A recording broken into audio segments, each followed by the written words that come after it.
my song. Let's sing it. It's gonna be fucking awesome. Come on, it's gonna be fucking awesome. You know the words. It's gonna be fucking awesome. That's it, sing. It's gonna be fucking awesome. Yeah! Howdy, howdy, howdy. Hey, it is I, Jesse Blaze Snyder, the Coolest Geek Alive. How you doing? I'm okay. I've been going through something spiritual. Kind of been out of my mind for, I don't know. It's been going on for a little while now. I'm definitely in a bit of a weird moment. I've seen a lot of movies in the past, and some shows too, in the past few weeks, months. And I feel like some of them that I really liked I've like already forgotten. And then a bunch of the ones that I've seen most recently have been like good, but maybe not great. F1, which we're going to talk about today, is probably, just on the other side of that, pretty great. But like, will I watch it again? Probably, if it's on TV or something like that. I was trying to think of, like, usually I pick things that like I would definitely watch again, or I would totally recommend. But at the same time, it definitely hit me in the feels, made me feel something. It's a bit of a, what's the word? Well, as the description goes, a Formula One driver comes out of retirement to mentor and team up with a younger driver. It's kind of neat because, the main story is about Brad Pitt, who's kind of basically past his prime in the Formula One racing. He had started his career doing that, moved into doing lots of other things, very good racer, but not somebody that anybody was expecting anything from. And he's teamed up with a younger rookie racer who's good, but not necessarily, again, somebody that anybody is expecting anything from.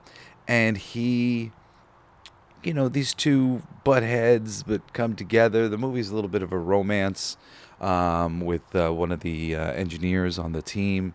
It's kind of a cool friendship movie with a dude being brought in by his friend in the first place to race the Formula One cars.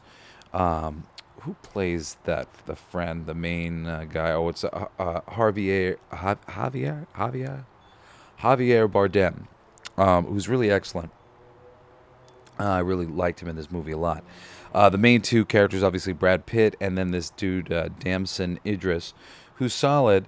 The love interest is played by Kerry Condon, who you'll recognize her from other things. What's the... Oh, well, she's in The Banshees of Inisherin. If you've never seen that, it's kind of a funny movie. Not necessarily a coolest pick, but a good one. Yeah, she's been in a ton of different things. Trying to see some of the best things to reference. I don't remember who she was in the Avengers franchise. Friday? Oh, I think she might be the voice. Friday? Who's Friday in Avengers Civil War? Friday. I forget. The movie is, a racing movie about Formula One, and there's like two kind of cool things about that. One, if you're into Formula One already, I think you'll probably be extra excited to experience it, because so much of how they win and what they do is really playing on the conventions of the Formula One, the rules, the way things are set up in Formula One specifically, which I'm not a big Formula One guy, so I didn't really know anything about that at all. And I wished on some level that they might have explained a couple things a little bit better. I'm not even sure if I necessarily needed to know anything better, or if there was more information for me to be given, but I definitely found myself going, what is this? But still, within that, I left going, I want to go find out about a bunch of Formula One things. I want to find out, some of the best races. I want to find out some of the rules. So for the movie to have that effect on me, where I went, oh, I'm more interested in this because of the movie. These are the reasons why I decided to give it a recommendation. I really wanted to see it. It was built up a little bit by different reviewers and whatnot on, like, say, YouTube or whatever else. So I was a little bit like, oh yeah, impress me, movie. But I have been. I was ultimately impressed. I did ultimately like it. My girl, she liked it too. She just kind of said, I feel like they could have cut like a good like portion of that, like it could have been a bit faster, and I agree with her actually. It could have They could have cut it down a little bit. Not that it drags like a lot. It's compelling and fun and whatnot. It's definitely a longish movie though, and at the end of it, you kind of go, they could trim that thing down a little bit, and wouldn't have lost anything. But it's the build up over. I think they have like 10 races or something like that to like get their shit together in order to save this guy's company that is the former racer that Brad Pitt's friends with, who comes to offer him the job in the first place. And they basically they really need to place to do something. And then, they get the team into a place where they're solvent, where they're like, they could make some money. And I won't spoil the ending, but the ending is kind of the most interesting part. Some of the characters that dude's dealing with in the finance world, kind of try to pull some things, and Brad Pitt's character almost gets out of like the whole racing thing completely for a couple reasons. Like, it goes good and then it goes bad. It's really a well-made movie, just in terms of like what it makes you feel, and the characters and the casting and stuff. It's produced by Jerry Bruckheimer, who you may have heard of before. He's produced lots of movies, big run with lots of Nicolas Cage stuff and whatnot, and but including like Armageddon and Con Air and so many other movies. He's a good producer. He knows how to make movies. And I didn't get a chance to look up the director, but I was curious. Joseph Kosinski, because I really thought it was made really well. Okay, so he did the recent Top Gun Maverick, a movie called Only the Brave I've never seen. He did Oblivion. He did Tron Legacy. All right, yeah. So he's got a lot of flicks under his belt, and it's definitely really just well made. Looks great. I mean, it's a racing movie in F1, and I usually don't think too much about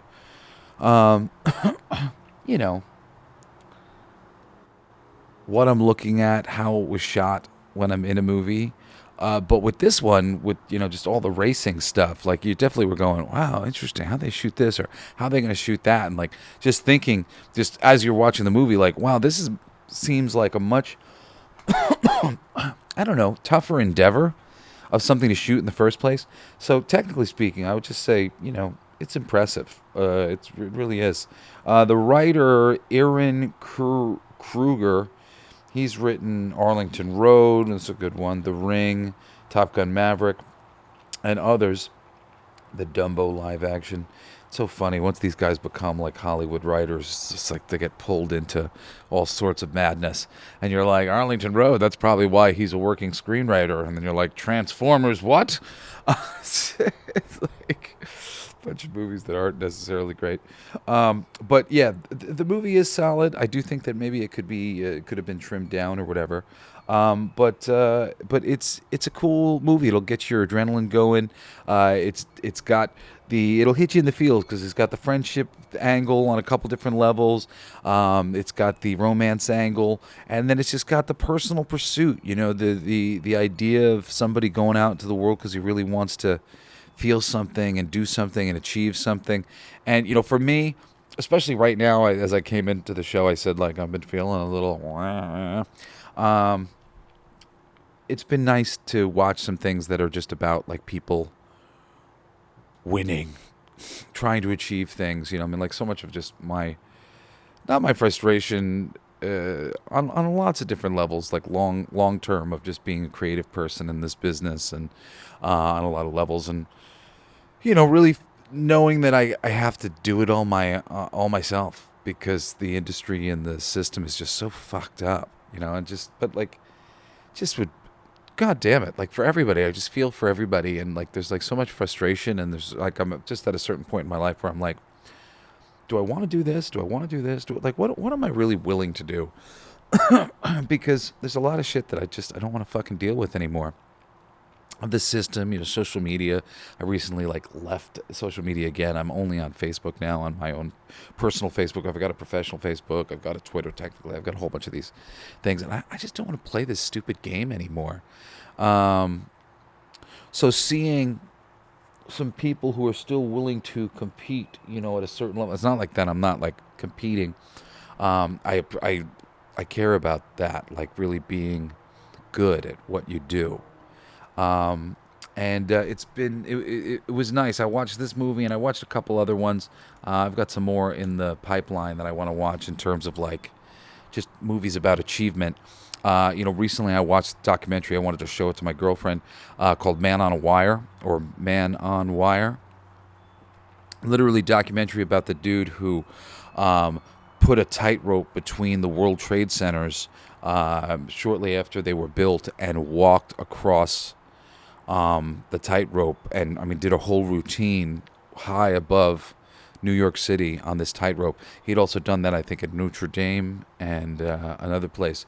And this documentary is all about him and just, him getting into the flow state and figuring out this thing and having this dream of doing this. And that's a cool one. I honestly, I like realizing that if I thought about that one before I got on, I might have done my show on that thing, and I might come back around and talk about Man on Wire for next week.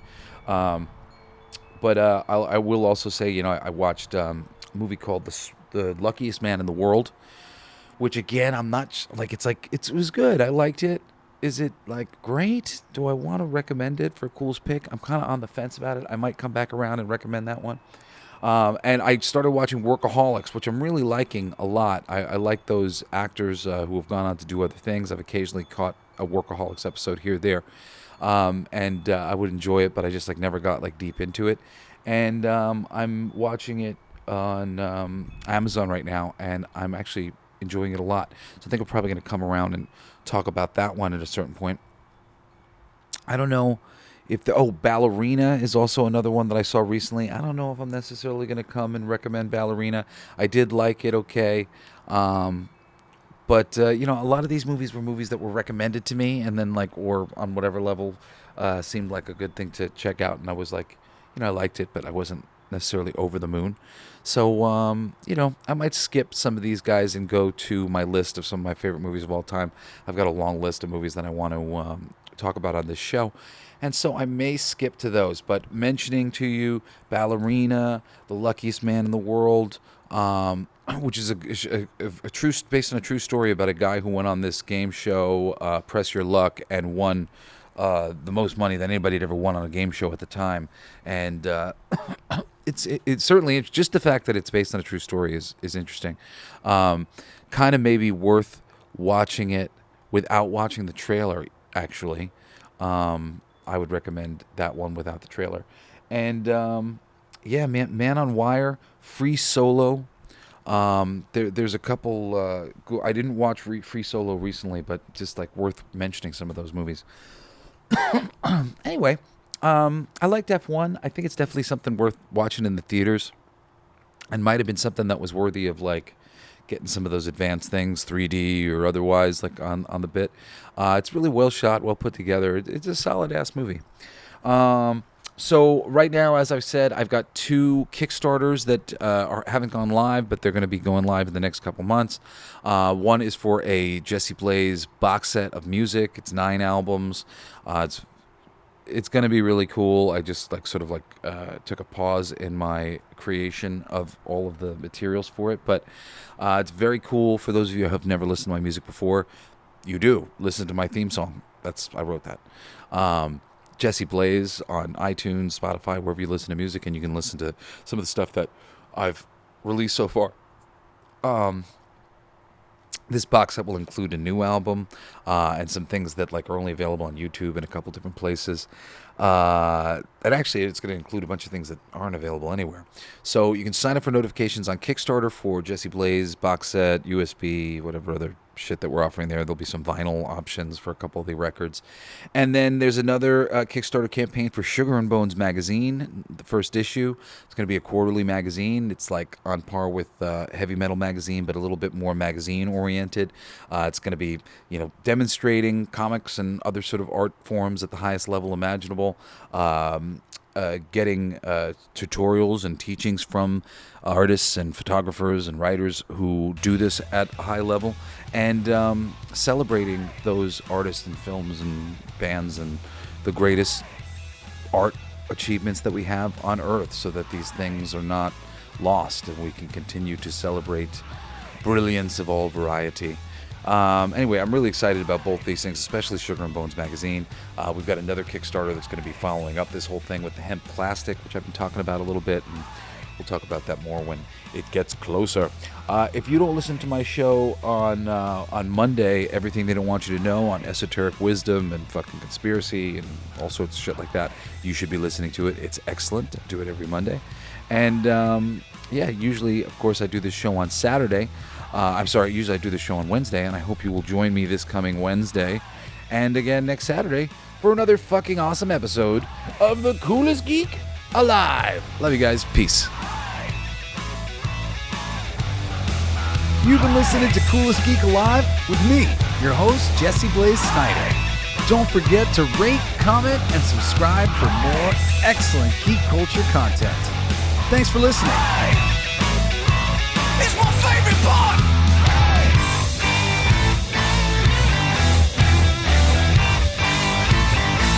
Isn't that heavy?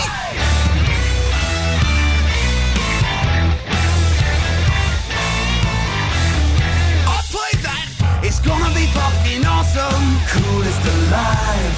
It's gonna be fucking awesome. Stay with your tribe. It's gonna be fucking awesome. Revenge of the Geeks. It's gonna be fucking awesome. Week after weeks. It's gonna be fucking awesome. Laughing with you. It's gonna be fucking awesome. And crying sometimes too. It's gonna be fucking awesome. Spelling it out. It's gonna be fucking awesome. Making you shout.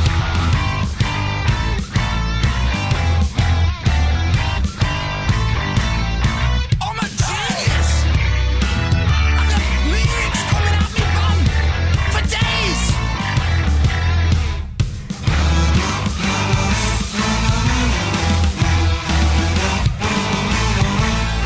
You like that? It's a kazoo solo.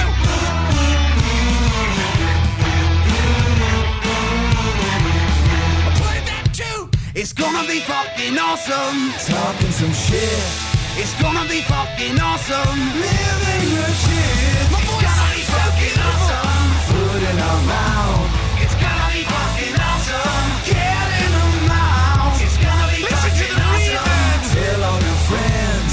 It's gonna be fucking awesome. Call right or text. It's gonna be fucking awesome. Raising the bar. It's gonna be fucking awesome. Straight to the stars. It's gonna be fucking awesome. It's starting soon. Straight to the fucking awesome. Passing the moon. It's gonna be fucking awesome. On with the show. It's gonna be fucking awesome. Ready, set, go. It's gonna be fucking awesome. Fucking awesome. It's gonna be fucking awesome. Just wait. You'll see. You'll all see. The podcast playground. Hooray!